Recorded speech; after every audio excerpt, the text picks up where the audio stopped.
Hello दोस्तों, tricks for all students में आप सभी का एक बार फिर से स्वागत है। दोस्तों, आज के इस वीडियो में हम international relation introduction to international relation theories concept and debate, ये आपका सब्जेक्ट है और इसका एक चैप्टर था उदारवाद और नव उदारवाद। तो आज हम आपके इस चैप्टर के सेकंड पार्ट को देखेंगे। देखिए, फर्स्ट पार्ट में हमने इनके मीनिंग्स को काफ़ी अच्छे से समझा था। उदारवाद क्या होता है, क्या मान्यता थी इसकी, नव उदारवाद क्या है, इसके क्या प्रकार थे, इनको काफ़ी डिटेल में हमने कवर कर लिया था। सेकंड पार्ट में हम बात करेंगे कि अंतर्राष्ट्रीय संबंध के कॉन्टेक्स्ट में उदारवाद का क्या महत्व है। मतलब ये कि इंटरनेशनल रिलेशन के कॉन्टेक्स्ट में उदारवाद क्या बातें रखता है, सामने क्या सिद्धांत प्रस्तुत करता है। तो जो भी बातें हैं वो सारी आपको समझ में आएंगी, बस आप वीडियो पूरा देखना। देखो, वीडियो आप पूरा देखोगे तभी आपको सारी बातें समझ में आएंगी। ऐसा होता है कई बार कि कोई कोई पॉइंट थोड़ा डिफिकल्ट होता है, लेकिन अगर आप वीडियो पूरा देख लेंगे तो सारी चीज़ें क्लियर हो जाएंगी। तो चलिए आगे बढ़ते हैं। दोस्तों, अगर मैं आपके सिलेबस के अकॉर्डिंग बात करूं तो आपके सिलेबस में आपको आर्थिक उदारवाद और राजनीतिक उदारवाद को समझना है। देखो, आप चाहो तो इसको भी उदारवाद का एक प्रकार मान सकते हो, लेकिन जो प्रकार थे वो मेनली जो शास्त्रीय उदारवाद था, चिरसमत उदारवाद और आधुनिक उदारवाद और नव उदारवाद, वही उसके प्रकार माने जाते हैं। इन्हें आप रूप कह सकते हो। तो उदारवाद के कुछ अलग रूप भी हैं, जैसे कि आर्थिक उदारवाद और राजनीतिक उदारवाद। अब ये क्या है, इसको मैं आपको समझा देता हूँ। देखो, आर्थिक का मतलब क्या होता है, पहले आप ये समझ लो। आर्थिक का मतलब होता है पैसे से संबंधित। जब हम पैसे की बात करते हैं, जब हम पूंजी कैपिटल की बात करते हैं, कैपिटल मतलब होता है पूंजी। अर्थशास्त्र में कैपिटल का मतलब होता है पूंजी। ठीक है, तो आज जब हम पैसे से संबंधित बात करते हैं तो उसे हम आर्थिक कहते हैं। तो दोस्तों, सिंपल सी बात है, इतना तो आप लोगों को पता ही है कि जो उदारवाद की विचारधारा है वो क्या बात करती है, वो पूंजीवाद को बढ़ावा देने की बात करती है। वो बात करती है कि जो राज्य है वो कम से कम हस्तक्षेप करे मार्केट में। जो बाजार है, जो मार्केट है, उसमें राज्य कम से कम हस्तक्षेप करे, सरकार कम से कम कल्याणकारी नीतियां लाए और ज़्यादा से ज़्यादा खुलापन रहे मार्केट में। फ्री बाजार हो, मुक्त बाजार हो, या निजी संपत्ति होनी चाहिए। सरकार ऐसा ना हो कि सरकार निजी संपत्ति को हड़प ले। ऐसा है ना कि जो मतलब जो लोग होते हैं उनके पास अपनी प्रॉपर्टी का अधिकार होता है, लेकिन जब प्रॉपर्टी का अधिकार नहीं होता तो सरकार क्या करती है, जिसके पास ज़्यादा संपत्ति होती है उसकी संपत्ति को सरकार छीन लेती है। तो इसलिए उदारवाद बात करता है संपत्ति के अधिकारों की। तो इस तरह आर्थिक उदारवाद का मतलब यही है कि आर्थिक उदारवाद क्या बातें करता है। आर्थिक उदारवाद पूंजी की बात करता है, फ्री मार्केट की बात करता है, मुक्त बाजार की बात करता है और सीमित सरकार के सिद्धांत की बात करता है। सीमित सरकार के सिद्धांत का मतलब होता है कि सरकार कम से कम हस्तक्षेप करे बाजार में। कम से कम हस्तक्षेप का मतलब यही है कि सरकार, जैसे कि जो सरकारी चीज़ें होती हैं उनको कम से कम खोले, सरकारी सुविधाएं कम से कम प्रदान करे। ज़्यादातर चीज़ें निजीकरण होनी चाहिए, प्राइवेट हाथों में होनी चाहिए। तो ये था आर्थिक उदारवाद। ठीक है, आगे समझ में कोई दिक्कत नहीं है। आगे थोड़ा सा और लिखा हुआ है, ये भी आपको समझा देता हूँ। आर्थिक उदारवाद, वैसे आपको वर्ड आपको समझ में आ गया क्या है। ये पैसे से संबंधित बात करता है। ये बात करता है कि हमें पूंजीवाद को बढ़ावा देना है। व्यक्तिवाद उदारवाद, देखो ये जो आर्थिक उदारवाद है वो व्यक्तिवाद उदारवाद पर फोकस करता है, ज़्यादा महत्व देता है। कानूनी प्रणाली के माध्यम से व्यक्ति अपने संपत्ति के स्वामित्व का अधिकारी होता है। आर्थिक उदारवाद कहता है कि जो व्यक्ति है उसके पास संपत्ति का अधिकार होना चाहिए, कानूनी रूप से उसके पास संपत्ति का अधिकार होना चाहिए ताकि उसकी कोई संपत्ति छीन ना सके।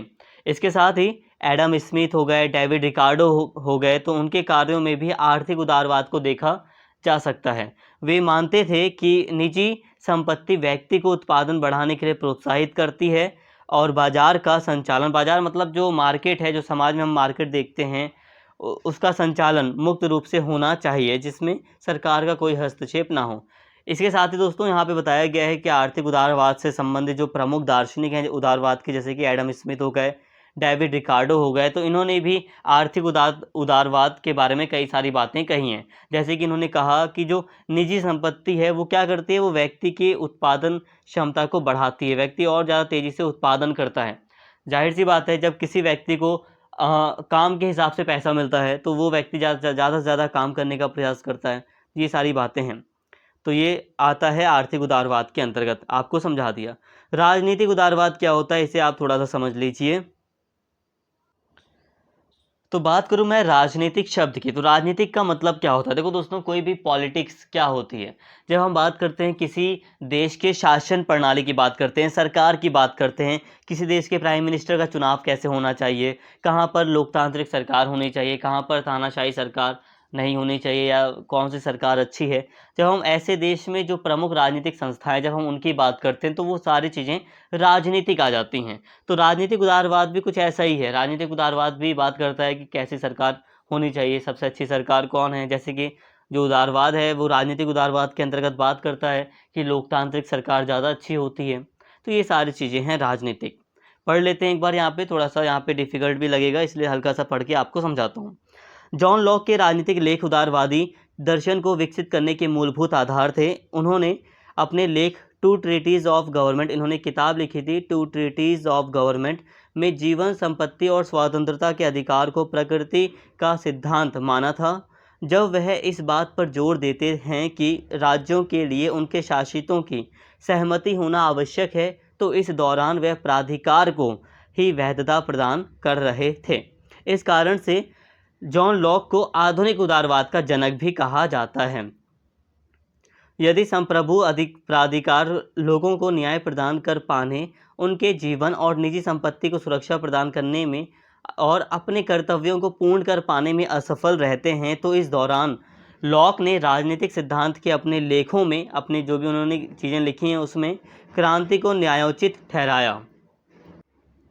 दोस्तों अगर हम बात करें राजनीतिक उदारवाद की, तो देखिए राजनीतिक उदारवाद में हमें जॉन लॉक के प्रमुख विचार दिखाई देते हैं। देखो राजनीतिक उदारवाद के अंतर्गत हम देखते हैं कि जॉन लॉक ने प्रमुख रूप से कहा कि व्यक्तियों के पास कुछ प्राकृतिक अधिकार होते हैं जिन्हें जिन्हें सरकार छीन नहीं सकती।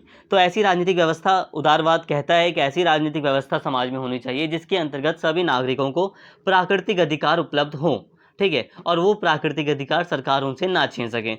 इसके साथ ही राजनीतिक उदारवाद के अंतर्गत ये मान्यता है, स्पेशली जॉन लॉक ने ये विचार रखा था सामने, कि जो भी सरकार है अगर वो अपने दायित्वों को पूरा नहीं कर पाती है, अपना मतलब काम सही से नहीं कर पाती है, सरकार लोगों के अधिकारों की रक्षा नहीं कर पाती है, तो नागरिकों को अपनी सरकार के विरुद्ध क्रांति भी कर देनी चाहिए और ये न्यायोचित होगा, इसे गलत नहीं कहा जा सकता। तो ये विचार भी राजनीतिक उदारवाद के अंतर्गत शामिल है। इसके साथ ही फ्रांसीसी क्रांति, इस क्रांति के दौरान अधिनायकवादी शासन को हटाने के लिए स्वतंत्रता, समानता और बंधुत्व के सिद्धांतों का आह्वान किया गया था, जो कि उदारवादी मूल्यों को दर्शाता है। अब राजनीतिक उदारवाद में फ्रांसीसी क्रांति का भी एक इम्पॉर्टेंट रोल है। अब फ्रांसीसी क्रांति के विचार से प्रभावित होकर राजनीतिक उदारवाद में इसको भी शामिल किया गया। जैसे कि 1789 की जो क्रांति थी, 1789 की जो फ्रांसीसी क्रांति थी, इसने प्रमुख रूप से तीन विचार सामने रखे थे, स्वतंत्रता, समानता और बंधुत्व। तो इन विचारों को शामिल किया गया था राजनीतिक उदारवाद में। ये सारी बातें हैं। अन्य प्रसिद्ध राजनीतिक दार्शनिकों की सूची में मॉन्टेस्क्यू का नाम भी शामिल किया जाता है, जिन्होंने अपने शक्तियों के पृथक्करण के विचार द्वारा उदारवादी दर्शन के विकास में अपना योगदान दिया। इसके साथ ही राजनीतिक उदारवाद में एक प्रमुख दार्शनिक हैं मॉन्टेस्क्यू। इनके भी योगदान को सराहा जाता है, तारीफ की जाती है, इनके भी योगदान को माना जाता है। मॉन्टेस्क्यू ने क्या किया, तो मॉन्टेस्क्यू ने देखो शक्ति के पृथक्करण का सिद्धांत सामने रखा, सेपरेशन ऑफ पावर का सिद्धांत सामने रखा। ये होता क्या है, ये दरअसल आपने देखा है ना, कार्यपालिका, न्यायपालिका, विधायिका, इन तीनों के बीच में शक्तियों का बंटवारा होता है। जैसे कि भारतीय संसद के पास अलग शक्ति है, जो एग्जीक्यूटिव है, जो कार्यपालिका है, भारत की प्रधानमंत्री, प्रेसिडेंट, तो इनके पास अपनी अलग पावर होती है, और जो न्यायपालिका है, जुडिशरी है, उसके पास अपनी अलग पावर होती है। तो मतलब क्या है, शक्तियों का बंटवारा है। तो ये सिद्धांत, ये विचार मॉन्टेस्क्यू ने सामने रखा था और इस विचार को उदारवाद ने शामिल किया, जो कि राजनीतिक उदारवाद का एक हिस्सा है। तो इस तरह राजनीतिक उदारवाद शक्ति के पृथक्करण की बात भी करता है, ताकि नागरिकों के अधिकारों की रक्षा की जा सके। सिंपल सी बात है, अगर आप सारी की सारी शक्ति एक व्यक्ति या एक संस्था को सौंप दोगे, तो इतना कन्फर्म है कि आने वाले वर्षों में वो संस्था अपने आप को सब कुछ मान बैठे और जो लोकतांत्रिक व्यवस्था है वो नष्ट हो जाए या नागरिकों के अधिकारों का उल्लंघन होने लगे। लेकिन जब 3 या 4 या अलग अलग ग्रुप होंगे, शक्तियों का बंटवारा होगा जब, तो क्या होगा, तो एक दूसरे के ऊपर ये क्या करेंगे, चेक एंड बैलेंस का नाम आपने सुना होगा, मतलब एक दूसरे के ऊपर ये लोग निगाह रखेंगे कि भाई तुम कहीं शक्ति का उल्लंघन तो नहीं कर रहे, या तुम कभी शक्ति का उल्लंघन करोगे तो मैं तुम्हारे खिलाफ एक्शन लूँगा। ऐसा है। जैसे कि अगर कार्यपालिका भारत में अगर आउट ऑफ लिमिट जाकर काम करे, आउट ऑफ कानून मतलब जाकर काम करें, लॉ से आउट ऑफ जाए अगर काम करे, तो संसद क्या कर सकती है, प्रधानमंत्री होगा या कार्यपालिका होगी, उसको नष्ट कर सकती है। संसद के पास इतनी शक्ति है।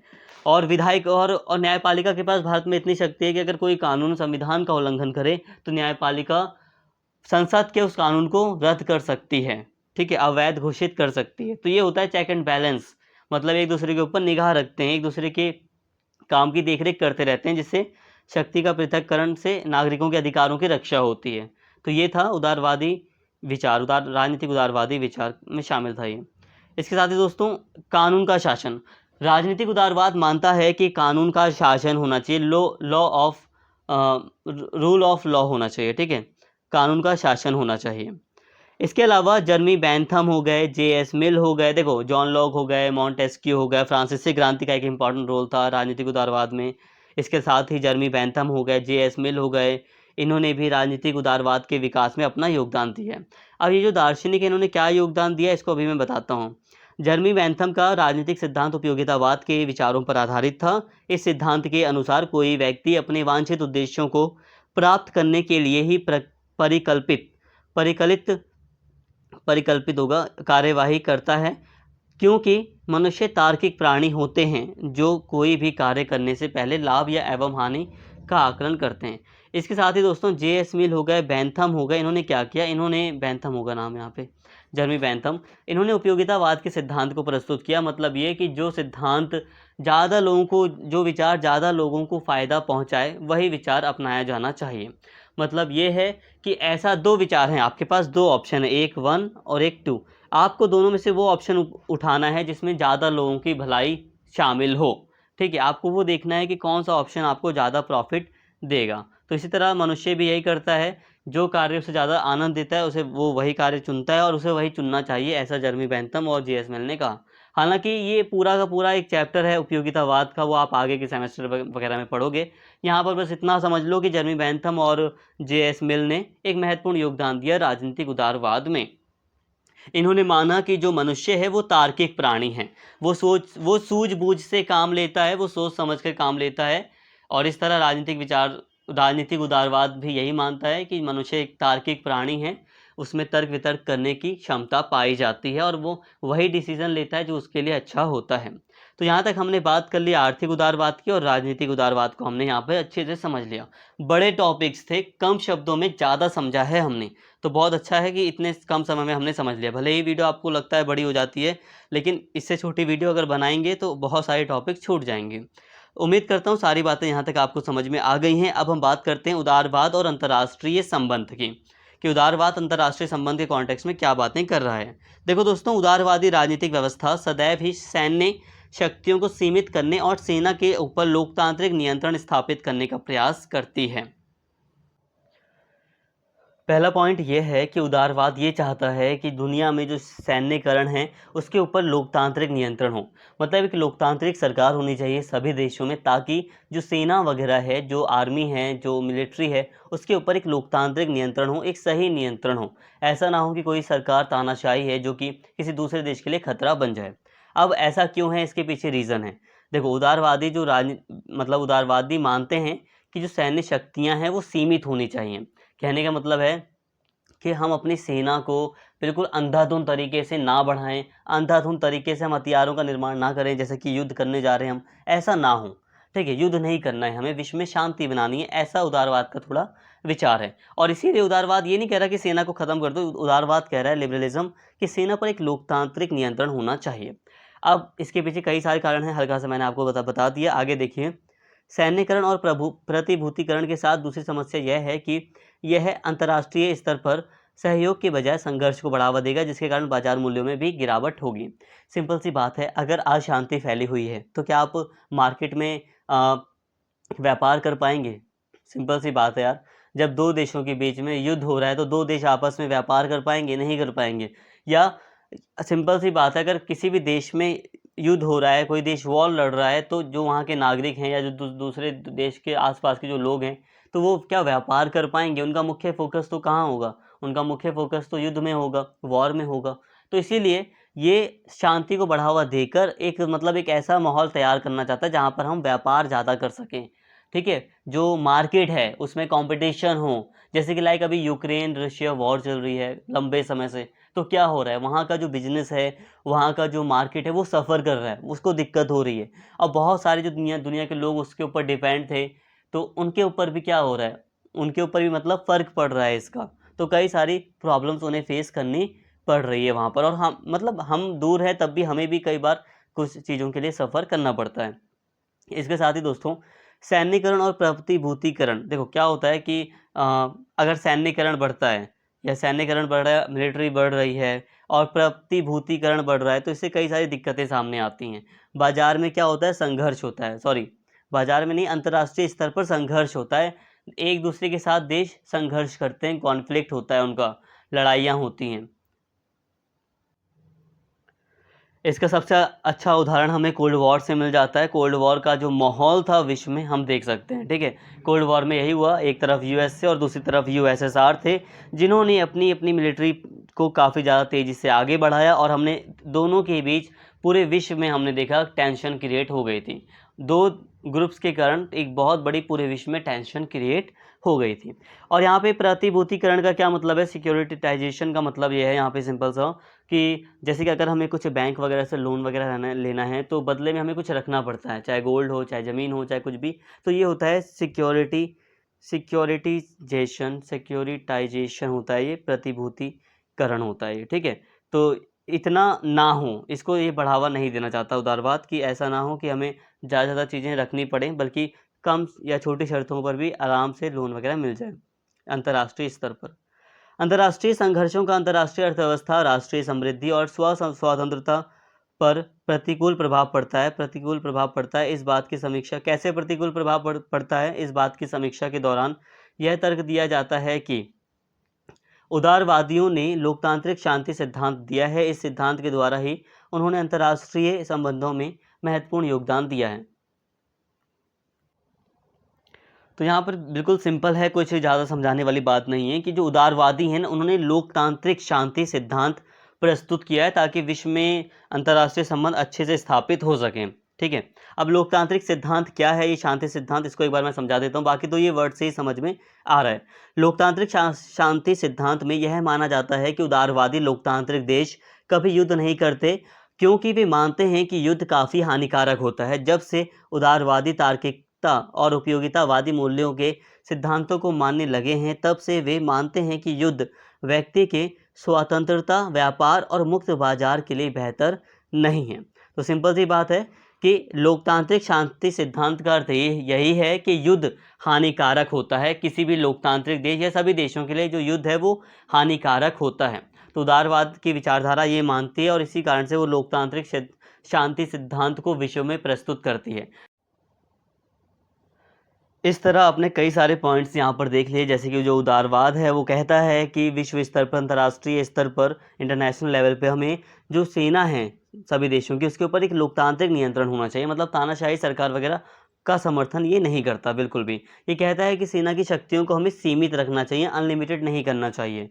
इसके साथ ही ये सैन्यकरण और प्रतिभूतिकरण के हानिकारक प्रभावों को दर्शाता है। ये कहता है कि सैन्यकरण से क्या होगा, मिलिट्री अगर बढ़ाएंगे हम तो क्या होगा, उससे अंतर्राष्ट्रीय स्तर पर संघर्ष बढ़ेगा सहयोग की बजाय। प्रतिभूतिकरण होगा यानी कि सिक्योरिटाइजेशन होगा, तो इससे लोन वगैरह आसानी से नहीं मिल पाएगा किसी देश को। अंतर्राष्ट्रीय संघर्षों का अंतर्राष्ट्रीय अर्थव्यवस्था वगैरह पर बहुत ज़्यादा प्रभाव पड़ता है, इसके बारे में ये बात करता है। किसी भी देश की स्वतंत्रता पर काफ़ी प्रभाव पड़ता है। इसी के लिए ये लोकतांत्रिक शांति सिद्धांत को भी प्रस्तुत करता है और ये कहता है कि युद्ध, विश्व स्तर पर कोई युद्ध हो रहा है तो वो हानिकारक होता है। तो ये सारी बात उदारवाद करता है। तार्किकतावाद के कारण ही समकालीन उदार संस्थावादी बहुराष्ट्रीय निगमों, अंतर्राष्ट्रीय मुद्रा कोष, यूरोपीय संघ, विश्व व्यापार संगठन आदि जैसे संस्थाओं को महत्वपूर्ण माना जाता है। वे मानते हैं कि परस्पर आर्थिक निर्भरता से राज्यों को वास्तविक लाभ होता है। उदारवादी विशेषता, उदारवादी संस्थावादी यह मानते हैं कि जब से व्यक्ति एक तार्किक प्राणी के तौर पर बेहतर परिणाम प्राप्त करने के लिए सामूहिक कार्य करने की क्षमता रखने लगे हैं, तब से इन संस्थाओं ने सहयोग को बढ़ाने का प्रयास किया है। कहने का मतलब ये है, तार्किकतावाद मानते हैं ये कि विश्व में जो तार्किकतावाद है, तर्क वितर्क करने की जो मनुष्य की क्षमता है, और इसी के चलते आगे चलकर मनुष्य ने जो संस्थाएं स्थापित की हैं, जो उदार राजनीतिक संस्थाएं हैं, जैसे कि बड़ी बड़ी बहुराष्ट्रीय कंपनियां हैं, यूरोपीय संघ है, बड़ी बड़ी संस्थाएं हैं, अंतर्राष्ट्रीय मुद्रा कोष हो गया, IMF हो गया, WTO हो गया। तो ये जो संस्थाएं हैं बड़ी बड़ी, वर्ल्ड बैंक हो गया, इसने विश्व में उदारवादी विचार को बढ़ावा दिया है और आर्थिक सहयोग को बढ़ावा दिया है। आर्थिक निर्भरता जो है विश्व की, उसमें सहयोग को बढ़ावा दिया है, ऐसा माना जाता है उदारवाद की विचारधारा के अनुसार।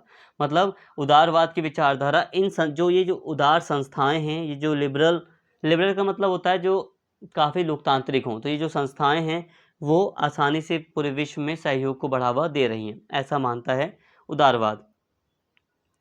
इसके साथ ही इन संस्थाओं ने उन संघर्षों को भी कम करने का प्रयास किया है जो कि भारी हानि पहुंचा सकते हैं।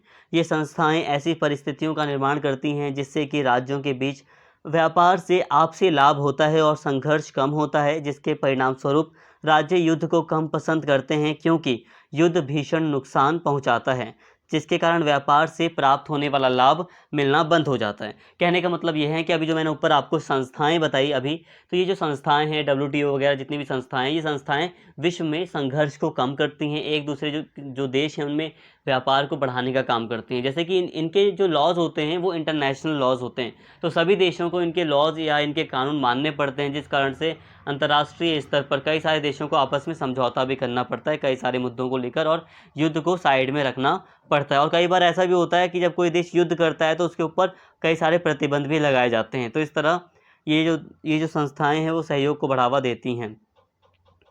अब हम उदारवादी विश्व व्यवस्था द्वारा निर्मित एक अंतर्राष्ट्रीय व्यवस्था में रह रहे हैं। घरेलू उदारवादी संस्थाओं और मूल्यों के समान ही इस विश्व व्यवस्था के अंतर्राष्ट्रीय संस्थाओं, संगठनों और मूल्यों का भी निर्माण किया गया है, जिससे कि राज्यों के हिंसात्मक शक्ति को नियंत्रित किया जा सकता है। अंतर्राष्ट्रीय स्तर पर आक्रमणों को रोकने के लिए कई अंतर्राष्ट्रीय कानून हैं, इसलिए यदि कोई राज्य युद्ध करता है तो उसे यह मालूम होता है कि वह अंतर्राष्ट्रीय कानून तोड़ रहा है और वह अंतर्राष्ट्रीय प्रक्रियाओं के लिए तैयार है। तो ये सारी बातें मैंने आपको पहले ही बता दी। देखिए दोस्तों, आज हम जिस व्यवस्था में रह रहे हैं, एक्चुअल में ये उदारवादी विश्व व्यवस्था का ही एक रूप है। आज हम देख रहे हैं विश्व में उदारवादी संस्थाएं हैं, WTO है, वर्ल्ड बैंक है, यूनाइटेड नेशन है, यूनाइटेड नेशन के अंतर्गत कई सारी संस्थाएं हैं, IMF है, ह्यूमन राइट्स वॉच है, ह्यूमन राइट कमीशन कई सारे देशों में स्थापित किया जा रहा है। तो इन संस्थाओं का दबाव रहता है उन सभी की चीज़ों के ऊपर। तो मतलब हम विश्व में कई सारी इंस्टीट्यूशंस को, संस्थाओं को देख रहे हैं जो पूरे वर्ल्ड को कंट्रोल कर रही हैं। वो कौन है? वो लिबरल इंस्टीट्यूशन है, वो उदार संस्थाएं ही हैं। तो एक तरह से उदारवादी विचारधारा से प्रभावित संस्थाएं हैं।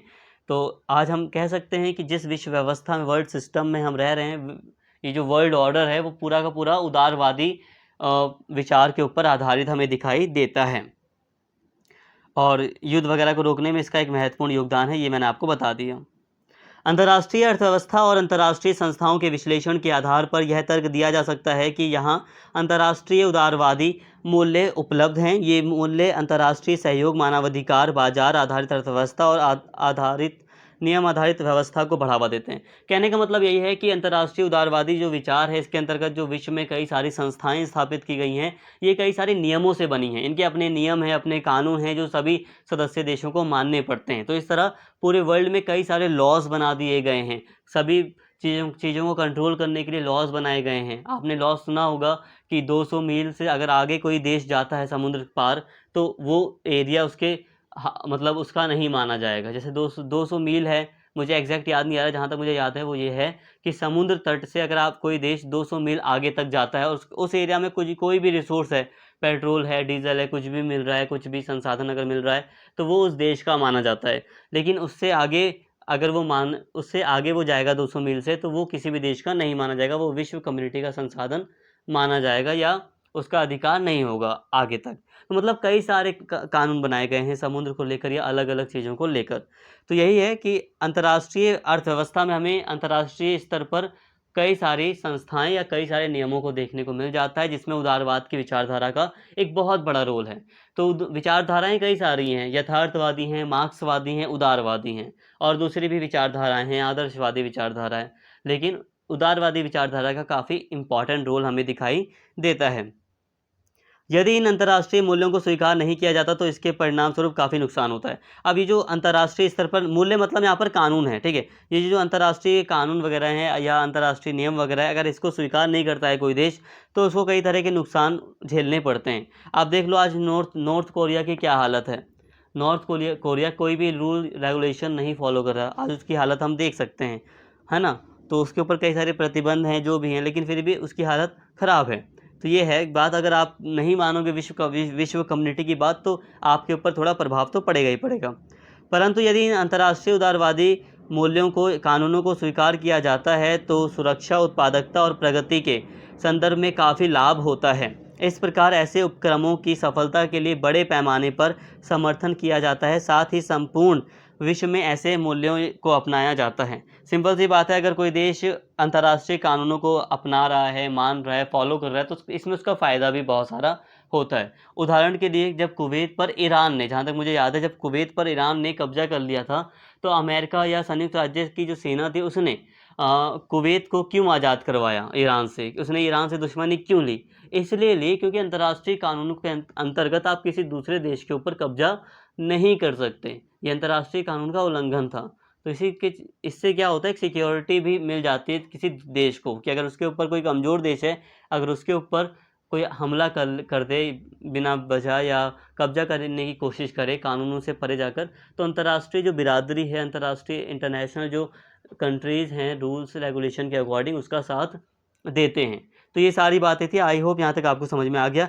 एक लास्ट पॉइंट ये है कि कई बार उदारवाद को पूंजीवाद के कॉन्टेक्स्ट में देख लिया जाता है। तो उदारवाद, यहाँ पे ध्यान देना, पूंजीवाद, उदारवाद एक दूसरे से जुड़े तो हुए हैं, लेकिन दोनों का मतलब एक नहीं होता। उदारवाद में राजनीतिक और आर्थिक दोनों विचारधाराएं शामिल होती हैं, पूंजीवाद सिर्फ एक आर्थिक विचारधारा है। ठीक है, उदारवाद की जो विचारधारा है वो पूरा सिस्टम तैयार कर देती है कि आखिर व्यवस्था किस तरह से होगी, लोकतांत्रिक शासन होना चाहिए, कितनी स्वतंत्रता होनी चाहिए, क्या चीज़ें कैसी होनी चाहिए, पूरे देश के सिस्टम को बताता है उदारवाद, लिबरलिज्म। पूंजीवाद सिर्फ अर्थव्यवस्था की बात करता है कि आपकी इकोनॉमी जो है कैपिटलिस्ट होनी चाहिए, और बस ये इतनी ही बात करता है, बहुत ज़्यादा बड़ी बात नहीं करता। तो पूंजीवाद और उदारवाद, आई होप यहाँ तक आप समझ गए होंगे। ये बात सही है कि उदारवाद पूंजीवाद की विचारधारा को बढ़ावा देने का प्रयास करता है, लेकिन हाँ, दोनों का मतलब एग्जैक्ट सेम नहीं है, फिर भी काफ़ी हद तक दोनों एक दूसरे से जुड़े हुए हैं। उम्मीद करता हूँ सारी बातें आपको यहाँ तक समझ में आ गई होंगी। तो फर्स्ट एंड सेकंड लेक्चर के द्वारा हमने यहाँ तक पूरा का पूरा जो चैप्टर था आपका उसको ख़त्म कर लिया। आई होप सारी बातें आपको समझ में आई हैं। वीडियो अगर पसंद आई हो तो प्लीज़ चैनल को सब्सक्राइब कर लें, वीडियो को लाइक करें और शेयर करें, और कमेंट करके अपना फीडबैक ज़रूर दें। Thank you.